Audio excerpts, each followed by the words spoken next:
রাস্তায় আসছিলাম, দেখছিলাম আমি যেটা দিয়ে এসেছি, অনেকে গাড়ি করে আসছে, পানি হচ্ছে বলে গাড়ি সাইড করে দিয়ে যে কোনো দোকানে দাঁড়িয়ে গেছে। তাদের অপেক্ষা করার মতো আর তো সময় নাই, তারা সোশ্যাল মিডিয়ায় দেখে নেবে। পানি তো আমরা শুনেছি বা জানি রহমত, তো রহমত হচ্ছে তো ভালো কথা। আর যদি মনে হয় না ভিজে গেলে শরীর খারাপ হবে, দেখুন শরীর সুস্থ আর অসুস্থ সবটাই সৃষ্টিকর্তা রব্বুল আলামিনের হুকুমে হয়। আপনারা নিশ্চয়ই জানেন আবার নাকি করোনা দেখা দিচ্ছে। আমি জানি না এই করোনা কি বিষয়, কি ব্যাপার, তবে যখনই কোনো গভর্নমেন্ট চাপে পড়ে বা কিছুর ব্যাপার থাকে তখনই করোনা নাকি মাথা চাড়া দিয়ে আসে সরকারকে বাঁচাবে বলে, এরকম ঠিক একটা ব্যাপার হয়। করোনায় মানুষ কত মরেছে আমি জানি না, তবে আমি এতটুকু জানি মানুষ দৈনন্দিন জীবনে তার রুজি রুটির অধিকার পাচ্ছে না বলে আত্মহত্যা করে, কৃষক থেকে শুরু করে প্রতিটা শ্রেণীর গরিব মানুষ যেভাবে আত্মহত্যা করছে, যেটা করোনা রোগ থেকে অনেক বেশি মানুষ মারা যাচ্ছে। আজকের আমার ভারতবর্ষে কেন্দ্রের অপদার্থ সরকারের গাফলতি বলতে পারি, চক্রান্ত বলতে পারি, আমার ভারতবর্ষে প্রতিদিন 100-র উপরে মানুষ মারা যাচ্ছে শুধুমাত্র পাবলিকের হিংসার কারণে। হত্যা হচ্ছে, আইনকে হাতে নিয়ে একদল লোক ভারতীয় ঘরে হত্যা করছে। তো যাক, আপনারা বেশ কিছু মানুষ এসেছেন, এতে আমি অত্যন্ত খুশি যে এই ভিজে আপনারা, কেন আবহাওয়া তো সকাল থেকেই কম বেশি এরকম চলছে, এবং যারা খবরাখবর রাখেন গত দুদিন আগে থেকেই একটা আবহাওয়া উঠেছে, একটা নিম্নচাপ উঠেছে, এটা হবে আনুমানিক তেনারা করছে। আর তেনারাদের আনুমানিকটা ঠিক হওয়াটাও সম্ভব এজন্যে হয় কেন, তেনাদের ঘরে আল্লাহ জ্ঞান বিবেক বুদ্ধি দিয়েছে, সেই বুদ্ধি দ্বারাই তেনারা আবহাওয়ার ঘোষণা দেয়। তবে আমাকে যেনারা আয়োজক এই এলাকার, তেনারা বলছিলেন যে এইরকম একটা নিম্নচাপ দেখা দিয়েছে, ডেটটাকে একটু ঘুরিয়ে দেবেন নাকি। আমি বড় দুঃখ করে আমি তাকে বললাম, সুখের দিনে অনেক সাথী পাওয়া যায়, দুঃখের দিনে যাদেরকে পাওয়া যাবে তারাই হলো প্রকৃত সাথী। এক গাদা নিয়ে লাভ নয়।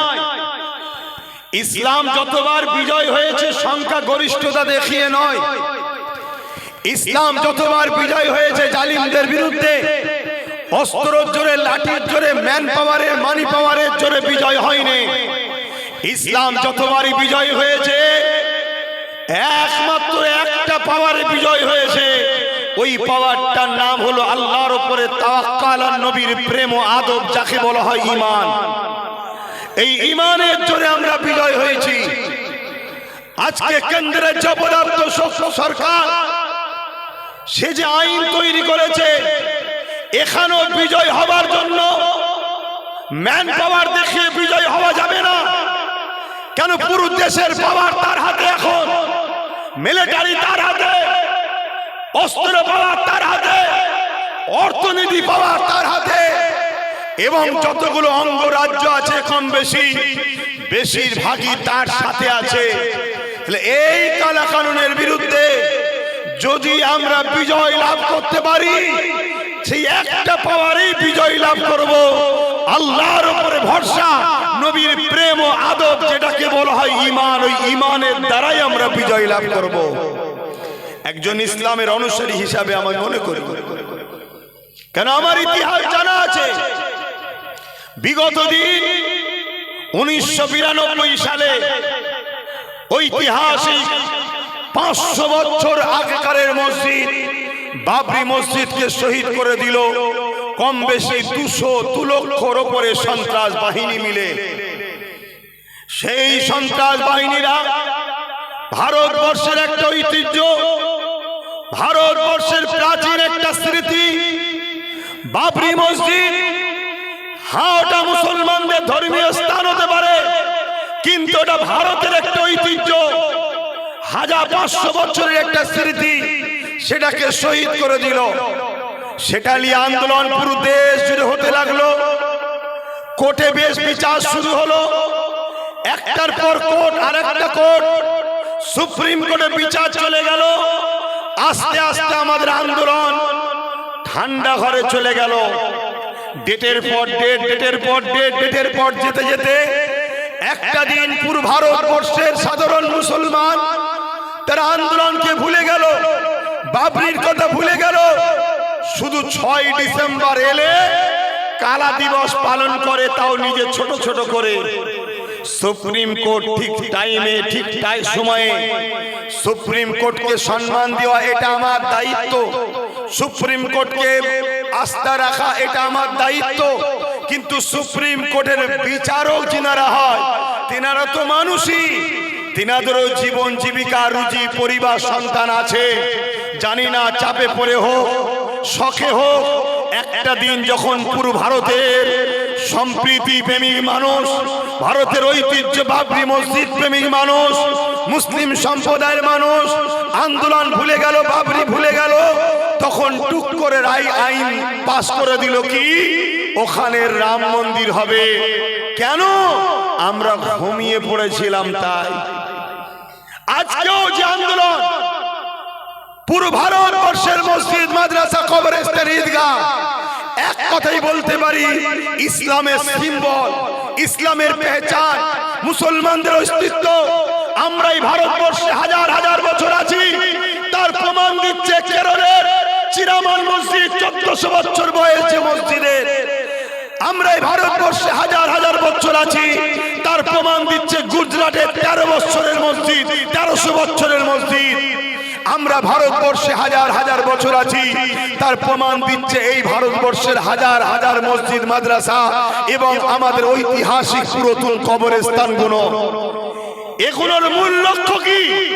এগুলোর মূল লক্ষ্য হলো মুসলমানদের ঘরে ভারতের নাগরিকত্ব কেড়ে নেওয়া, মুসলমানদের ঘরে ডিভোটার করা, মুসলমানদের ঘরে এই জায়গায় নিজেতে গেলে আগে মুসলমানদের হাজার হাজার বছরের প্রাচীন ঐতিহ্য, স্মৃতি, যেটা প্রমাণ দিচ্ছে মুসলমান স্বাধীনতার পরে বাংলাদেশ ভারত থেকে আসে না, মুসলমান এদেশে হাজার হাজার বছর ছিল, তার প্রমাণ দিচ্ছে ওই চিরামান মসজিদ, ওই গুজরাটের মসজিদ, ওই আমার এলাকার 500 বছরের, আপনার এলাকার 300 বছরের শাহী মসজিদ। প্রমাণ দিচ্ছে এই বসিরহাটে 300 বছর ধরে মুসলমান আছে, মসজিদটা প্রমাণ দিচ্ছে।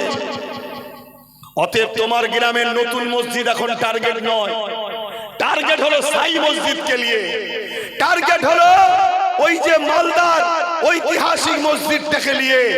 এগুলোকে মুছে দিতে পারলেই তবেই তো বলা যাবে তোমরা অন্য দেশ থেকে এসেছো, এদেশে আছো, খাটো, খাও, কিন্তু তোমরা ভোটার অধিকার পাবে না।